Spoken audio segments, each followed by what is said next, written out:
Welcome back to my YouTube channel. I am your host cum दोस्त चेष्टा कपूर।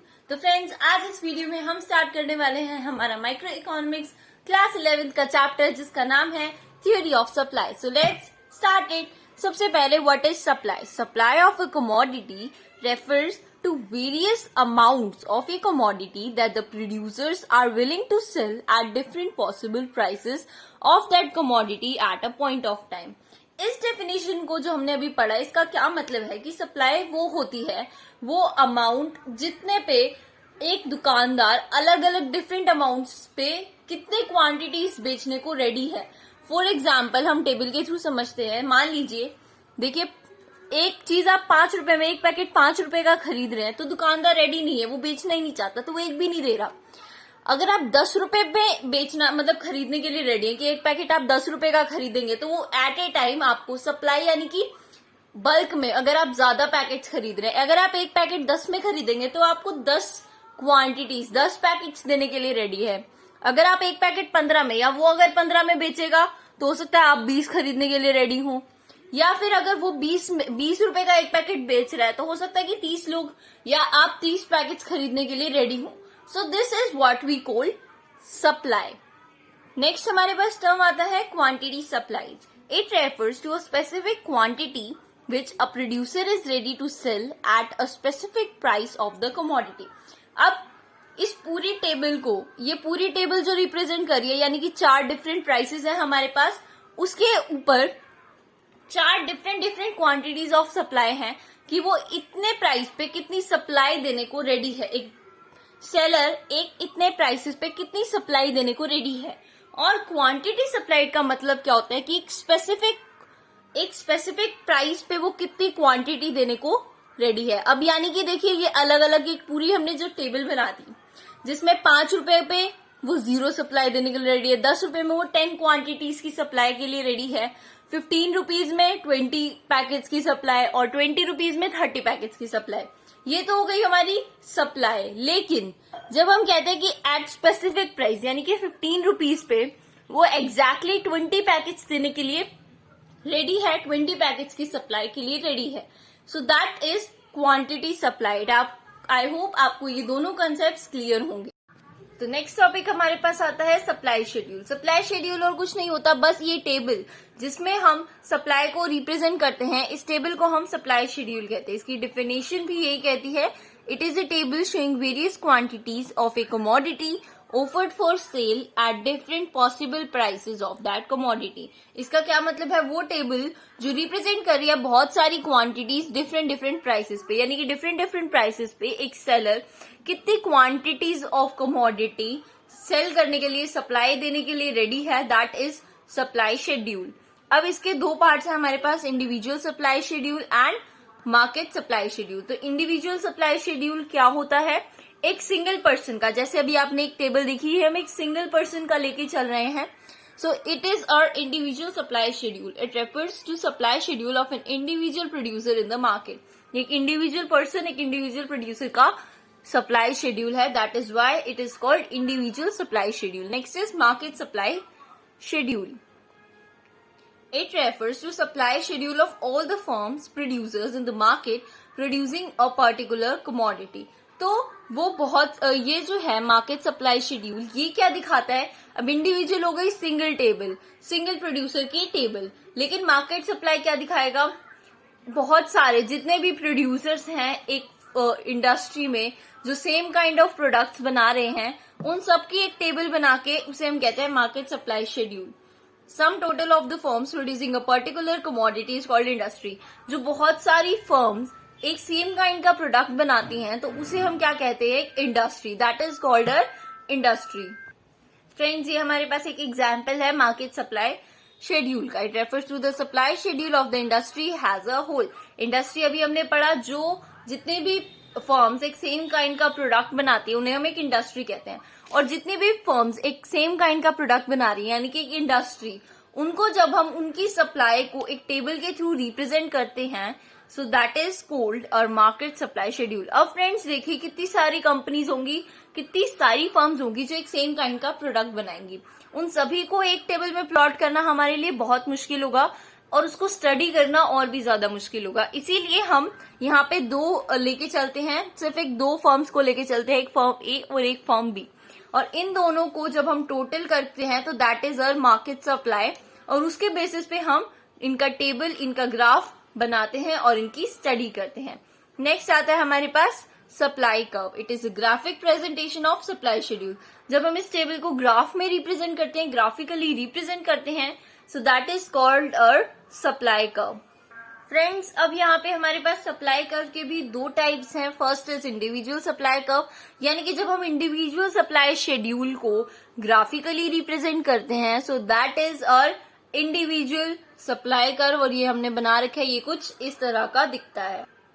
और ये है हमारा मार्केट सप्लाई कर्व, यानी कि graphical presentation of market supply curve. और इसकी एक अच्छी सी डेफिनेशन बुक में गिवन है, वो क्या है? It is a horizontal summation of the individual supply curves of all the firms producing a particular commodity in the market. यानी कि सप्लाई कर्व है उन सभी फर्म्स का एक इंडिविजुअल सप्लाई कर्व, जो उन सभी फर्म्स की सप्लाई को रिप्रेजेंट कर रहा है, जो कि एक सेम काइंड का प्रोडक्ट बनाती हैं, और ये है इसका सप्लाई कर्व। नेक्स्ट आता है हमारे पास determinants of supply. Determinants of supply यानी कि वो फैक्टर्स जो कि सप्लाई पे इफेक्ट डालते हैं। सबसे पहले आता है यहाँ पे हमारा supply function. Studies the functional relationship between supply and its various determinants, यानी कि सप्लाई और साथ में उसके वेरियस फैक्टर्स के बीच में क्या रिलेशन है। यानी कि सबसे पहले हम पढ़ते हैं डिटर्मिनेंट्स क्या होते हैं, उसके बाद आपको सप्लाई फंक्शन और ज्यादा अच्छे से समझ में आएगा। So here we go with the determinants of supply. First is own price of the commodity. तो देखिए, ओन प्राइस, अगर क्वांटिटी का प्राइस बढ़ेगा, so there is a direct relationship between own price of the commodity and its quantity supplied. अब मान लीजिए आप एक चीज बेचते हैं, एक पैकेट 10 रुपए का बेचते हैं, अब आपको 20 रुपए का ऑफर मिल रहा है, तो आप ज्यादा बेचने के लिए रेडी होंगे कि एक पैकेट अगर आपका 20 रुपए का बिक रहा है, तो आप चाहे कोशिश करेंगे कि आपके ज्यादा से ज्यादा पैकेट्स बिके ताकि आपको ज्यादा से ज्यादा प्रॉफिट हो। सो इसीलिए ये होता है हमारा ओन प्राइस का इफेक्ट हमारी सप्लाई पे। पॉजिटिव इफेक्ट होता है, यानी कि डायरेक्टली प्रोपोर्शनल इफेक्ट होता है। अगर हमारा सप्लाई इंक्रीज करेगा तो प्राइस इंक्रीज, या फिर आप इसको उल्टा ले लीजिए, अगर हमारा प्राइस इंक्रीज करेगा तो हमारी जो सप्लाई है वो भी हम इंक्रीज कर देंगे। क्यों? ताकि हमें ज्यादा प्रॉफिट मिल सके। नेक्स्ट डिटर्मिनेंट है हमारे पास प्राइस ऑफ रिलेटेड गुड्स। इसको हम एक एग्जांपल के थ्रू भी समझ सकते हैं, कैसे? Like T and coffee.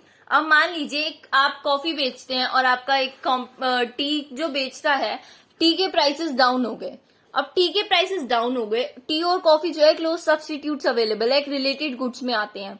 तो बाय चांस टी के प्राइसेस डाउन हो गए, तो हो सकता है फ्यूचर में कॉफी के प्राइसेस भी डाउन हो जाएं।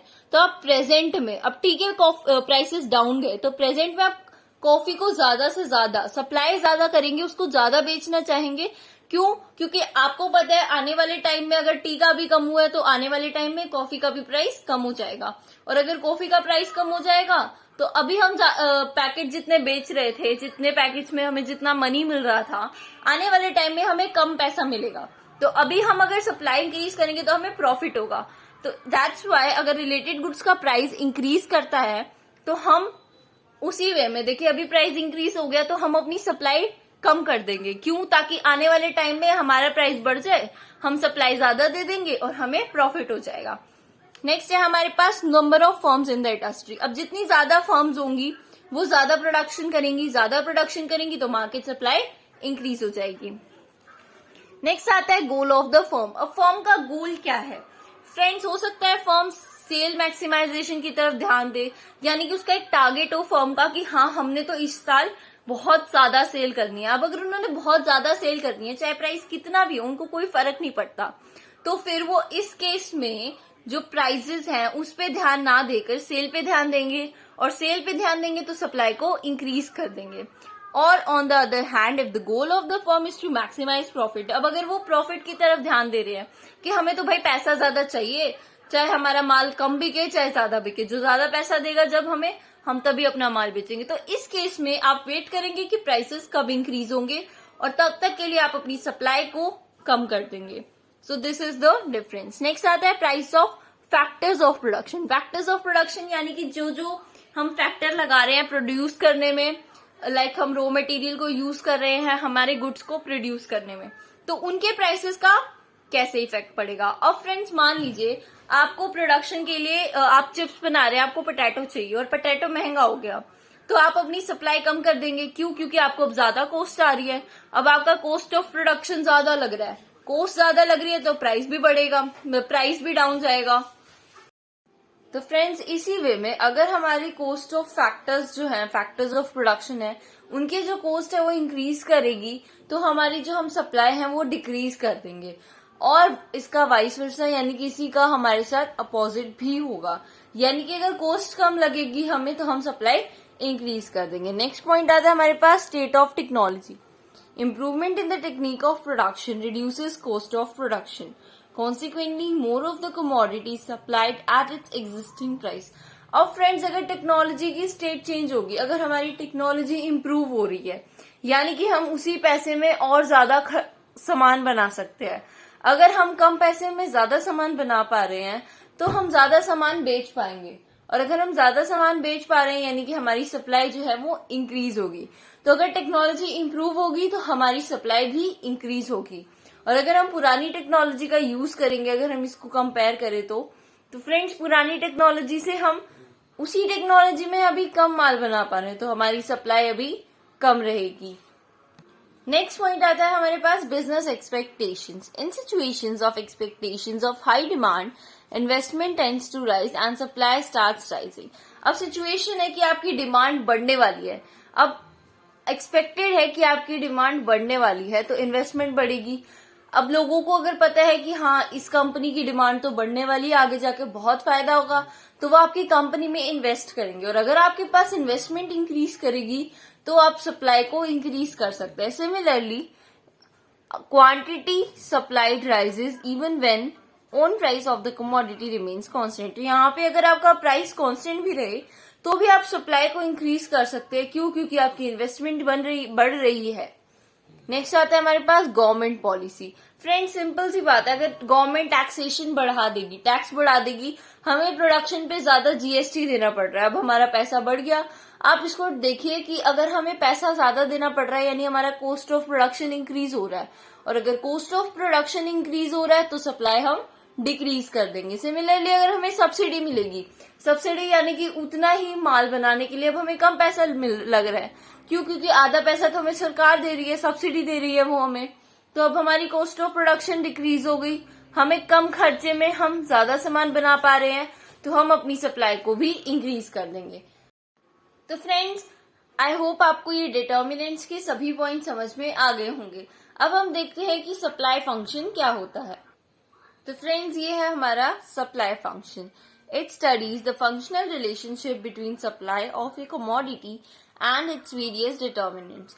तो फ्रेंड्स जो रिलेशनशिप होता है सप्लाई का, जो अभी हमने डिटर्मिनेंट्स देखे उन सभी के साथ, that is called supply function. ये एक तरह से आप इस फंक्शन के थ्रू आप डिटर्मिनेंट्स के सभी पॉइंट्स को याद भी रख सकते हो। कैसे? Supply of x commodity is equals to function of, यानी कि इन सभी के इफेक्ट पे डिपेंड करती है कि आप सप्लाई कितनी करोगे।